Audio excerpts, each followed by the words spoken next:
The woman my husband always loved and I were both poisoned by kidnappers. He held the only antidote. He chose her. I was the one who spent a year in a coma. When I finally woke up, his first words to me weren't, "I'm so glad you're back," or "I missed you." They were, "We need a divorce. Claire's pregnant." I looked at this stranger, this cruel man I supposedly married, and asked the only question that came to my mind. "I'm sorry, who are you?" The fact that I woke up at all was, according to the doctors, a miracle. They used that exact word, a medical miracle. A parade of specialists, titans in their fields, cycled through my room, running tests, peering into my eyes, and murmuring in disbelief as they confirmed my vital functions were returning. According to their charts, I should have been a ghost in a machine for the rest of my life. A permanent resident of that silent twilight country between living and dying. In the 2 months of grueling physical therapy that followed, my parents visited me exactly once. There was no joy on their faces, no tearful relief. Instead, they cornered a doctor in the hallway and asked with hushed urgency if I could still get pregnant. When the doctor confirmed that I could, their expressions curdled into something ugly and disappointed.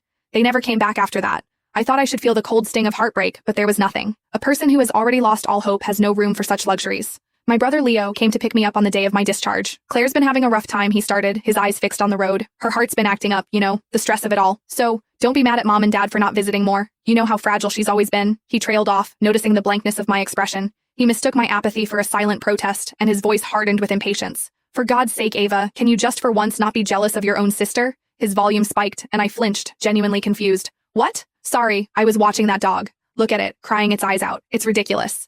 On the sidewalk, a husky the size of a small person was howling. A crowd of laughing onlookers gathered around it. I couldn't have cared less about what Leo was saying. He realized he'd misread the situation but offered no apology. He just plowed ahead. "Claire's health isn't great. She's been under a lot of stress this past year. So when you get home, just try not to start anything with her, okay?" I cut him off before he could finish. The condescending tone in his voice was like sandpaper on my nerves, and I just wanted him to shut up. His brow furrowed again. "What are you planning now?" I met his gaze in the rearview mirror. "Why would you ask me that?" He opened his mouth, then closed it, lost for words. "You know what? Maybe don't come home just yet," he finally said, sighing.